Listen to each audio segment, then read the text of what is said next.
Warren Buffett's ground rules book summary का भूमिका।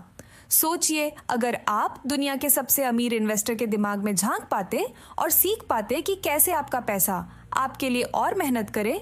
इस समरी में आप सीधे सुनेंगे दुनिया के सबसे अमीर इन्वेस्टर से जब वो शेयर करता है सिंपल रूल्स, कैसे सौदे ढूंढें, कब कम रेट पर खरीदें और कब ऊंचे रेट पर बेचें। हम गाइड करेंगे आपको उसके मार्केट प्रेडिक्शंस में, दिखाएंगे उसकी हैबिट्स जो उसे कंसिस्टेंट रखती थी और शेयर करेंगे वो ड्राई ह्यूमर जो इन लेटर्स को मज़ेदार बनाती है। आपको किसी फाइनेंस डिग्री की ज़रूरत नहीं, बस एक ओपन माइंड और एक स्टडी प्लान चाहिए। जुड़े रहें क्योंकि ये लेसन आपके इन्वेस्टिंग के तरीके ही बदल सकते हैं। बुक समरी के अंत तक सुने। यह वीडियो, इसका ऑडियो और इसकी स्क्रिप्ट कॉपीराइट द्वारा संरक्षित है। बिना अनुमति के इनका पुनरुत्पादन, वितरण या पायरेट करना कड़ाई से मना है और इसके लिए कानूनी कार्रवाई की जा सकती है। Welcome to money and investment Hindi book summary episode 5। इस एपिसोड में हम 2016 में प्रकाशित जो जेरेमी सी मिलर द्वारा लिखित किताब वॉरेन बफेट के ग्राउंड रूल्स पर चर्चा करेंगे। इस किताब का पूरा नाम है वॉरेन बफेट के ground rules, words of wisdom from the partnership letters of the world's greatest investor. Hindi में इसके मतलब है दुनिया के सबसे महान निवेशक के साझेदारी पत्रों से ज्ञान के शब्द। Warren Buffett's ground rules book summary का पहला अध्याय, धैर्य का राज। सोचिए, अगर एक सिंपल रूल हो जो आपका पैसा बड़ा कर सके। उस रूल ने वॉरेन बफेट को $88.9 बिलियन की फॉर्च्यून बनाने में मदद की। ये इंतजार करने के बारे में है, ये सावधानी से मूव्स करने के बारे में है। लोग अक्सर स्पेकुलेशन और इन्वेस्टिंग को मिक्स कर देते हैं। स्पेकुलेटर्स प्राइस जंप्स को पकड़ने के चक्कर में रहते हैं। वे जल्दी अमीर होना चाहते हैं। इन्वेस्टर्स बिजनेस का हिस्सा खरीदते हैं, वे उसकी ट्रू वैल्यू चेक करते हैं, फिर इंतजार करते हैं। बफेट ने ये सब बेंजामिन ग्राहम से सीखा। उन्होंने न्यूयॉर्क के कोलंबिया बिजनेस स्कूल में पढ़ाई की, लेकिन बड़ा तो वे मिडवेस्ट में हुए। उनकी बात हमेशा क्लियर और डायरेक्ट रहती है। पार्टनर्स को लिखी उनकी लेटर्स से उनका स्टाइल दिखता है। जब आप एक शेयर खरीदते हैं, आप कंपनी का थोड़ा हिस्सा अपने पास रखते हैं। अगर कंपनी ठीक चले तो उसकी वैल्यू बढ़ती है, फिर आपका शेयर प्राइस भी ऊपर जाता है। लेकिन अगर कंपनी को कोई बड़ी स्कैंडल जैसी प्रॉब्लम हो तो शेयर प्राइस गिर जाता है। कभी कभी मार्केट सही वैल्यू नहीं दिखाता, ये असली वैल्यू छिपा लेता है।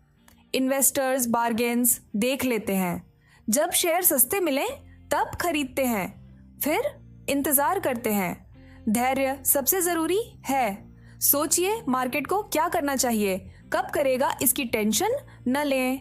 ये अप्रोच आपको कंपाउंड इंटरेस्ट कमाने देती है, यानी जो गेन्स हुए उन्हें फिर से काम पर लगाना। हर नया डॉलर भी कमाई शुरू कर देता है। अल्बर्ट आइंस्टीन ने इसे वर्ल्ड का 8वां वंडर कहा। उन्होंने कहा, जो लोग इसे समझते हैं वे अर्न करते हैं, जो नहीं समझते वे पे करते हैं। बफेट ने एक स्टोरी शेयर की। 1540 में किंग फ्रांसिस प्रथम ने मोनालिसा के लिए $20,000 दिए थे। अगर उस पैसे पर 6% कंपाउंड इंटरेस्ट लगता तो 1964 तक वह $250 हो जाता। अब तक आप समझ ही गए होंगे कि धैर्य क्यों जरूरी है। अगले बुक चैप्टर में आप सीखेंगे कि कौन सी सही कंपनीज इन्वेस्ट करने के लिए चुने। Warren Buffett's ground rules book summary का दूसरा अध्याय, जीत के लिए माप। सोचिए, इन्वेस्टिंग में सबसे बड़ा एज बस स्कोर रखना होता। वॉरेन बफेट हमेशा डाउ जोन्स इंडस्ट्रियल एवरेज के साथ रेस करते रहे। जब वे नए फंड मैनेजर थे तब भी उनका गोल था कि उनका फंड मार्केट से जल्दी बढ़े। ये आसान नहीं था। आपको एंजाइटी होती है जब आप लंबे वीकेंड के बाद बैंक बैलेंस चेक करते हैं या जब आप वजन घटाने के लिए स्केल पर चढ़ते हैं। कई लोग हार मान लेते हैं, लेकिन स्मार्ट इन्वेस्टर्स डर से पार पाना सीखते हैं। वे हर मूव मेजर करते हैं, वे अपने रिजल्ट्स के साथ ईमानदार रहते हैं। मार्केट डाउन रहने पर भी वे कूल रहते हैं। बफेट हर साल 7% रिटर्न लेते रहे। ये ज्यादा नहीं लगता होगा, लेकिन कंपाउंड इंटरेस्ट की बदौलत छोटे विंस भी जुड़कर बड़ा ग्रोथ बना देते हैं। कंपाउंड इंटरेस्ट छोटे गेन्स को समय के साथ बड़े ग्रोथ में बदल देता है। तो आप क्या मेजर करेंगे? आप अपनी इन्वेस्टमेंट वैल्यू हर दिन चेक करेंगे। आप उसकी मार्केट से तुलना करेंगे। अगर मार्केट 5% गिरता है और आपका गिरना 4% होता है तो आप जीत गए। आप अपने प्रोग्रेस पर फोकस्ड रहते हैं। आप जानते हैं कब पोजीशन होल्ड करनी है और कब फोल्ड करनी है। आज मार्केट को बीट करना आसान है। इंडेक्स फंड्स ने ऐसे सिंपल बना दिया है। ये कई कंपनीज के स्लाइसेस लेकर एक फंड में बंडल होते हैं। ये मार्केट को फॉलो करते हैं। इनकी कॉस्ट भी कम होती है। बफेट कहते हैं अगर आपके पास हर डिटेल ट्रैक करने का टाइम नहीं है तो एक इंडेक्स फंड खरीद लें। इससे आप मार्केट के गेन्स मैच कर पाएंगे। लेकिन अगर आप बेहतर करना चाहते हैं तो आपको क्लियर प्लान और डेली चेक्स चाहिए। आज से मेजरिंग हैबिट शुरू करें। एक सिंपल स्प्रेडशीट बनाएं। उसमें डेली नंबर लिखें। अपने विन्स एंड लॉसेस देखें। ये हैबिट आपको जल्दी गलतियां पकड़ने में मदद करेगी। इससे आपका कॉन्फिडेंस बनेगा। इसी तरह आप इन्वेस्टर बनकर जीतेंगे। Warren Buffett's ground rules book summary का 3रा अध्याय, अपने जनरल्स खोजें। क्या आपने कभी सोचा है कि एक छोटा इन्वेस्टर जायंट्स को कैसे हरा सकता है? वॉरेन बफेट ने बस $1 लाख से शुरू किया था। 1960 तक उनका फंड $1,19,00,000 हो गया था। उन्होंने ये किया अंडरवैल्यूड कंपनियां ढूंढकर। वे इन्हें जनरल्स कहते थे। एक अंडरवैल्यूड कंपनी उस वक्त की रियल वर्थ से कम रेट पर बिकती है। ये कंपनियां छोटी या बोरिंग हो सकती हैं। ये हेडलाइंस में नहीं आती, लेकिन समय के साथ ये बड़ा गेन्स दे सकती हैं। नए इन्वेस्टर के तौर पर आप इनको बड़े फंड्स के नोटिस में आने से पहले ही खरीद सकते हैं। आपको अपनी खुद की स्टाइल चुननी चाहिए। सोचिए आप कौन हैं, आपके गोल्स क्या हैं, आपके पास कितना टाइम है। अगर आप अल्पाका रांच चलाते हैं तो वही फोकस करें जो आप जानते हैं। हो सकता है आप फार्मिंग कंपनियां चुनें। आपका एज आपकी लाइफ से आएगा। अगर आपके पास कम कैश है तो आप किसी छोटे बिजनेस का बड़ा हिस्सा खरीद सकते हैं। आप उसके ओनर से सीख सकते हैं।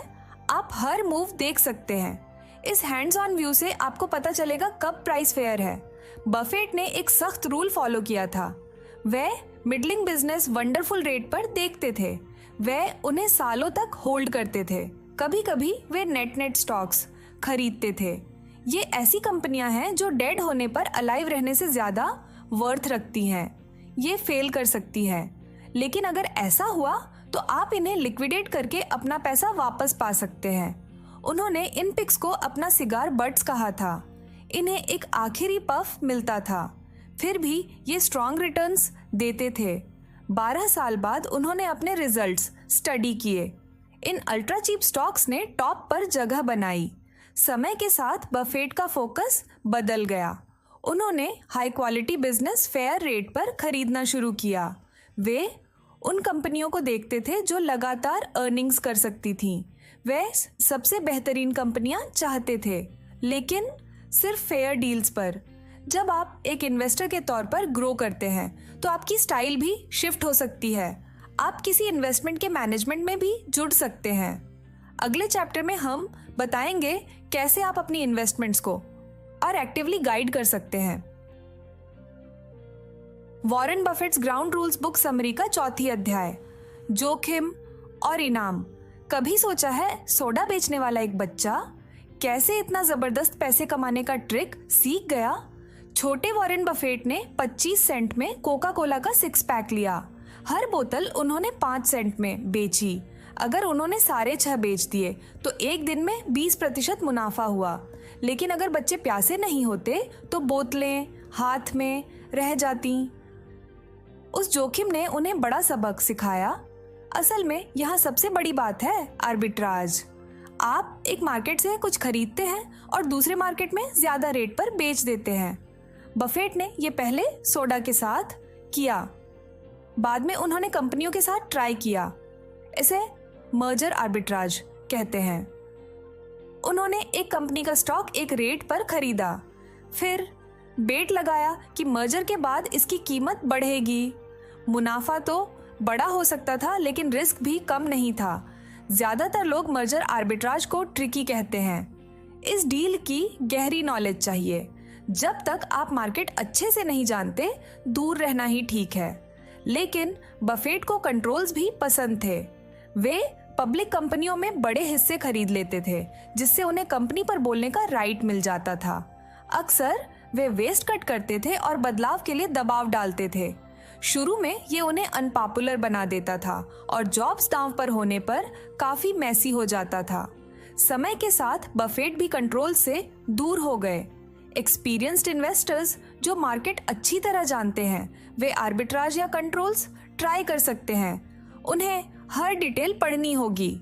लेकिन अगर आपके पास वो एज नहीं है तो ये मूवर्स उल्टा भी पढ़ सकते हैं। जब तक स्किल नहीं बढ़ती, सिंपल बेट्स पे ही टिके रहें।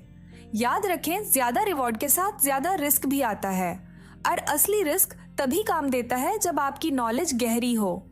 अगले चैप्टर में पता करेंगे कि एक स्टेडी हैंड अप्रोच उनके जबरदस्त इन्वेस्टमेंट सक्सेस की चाबी कैसे रहा। Warren Buffett's ground rules book summary का 5वां अध्याय, मूल सिद्धांत।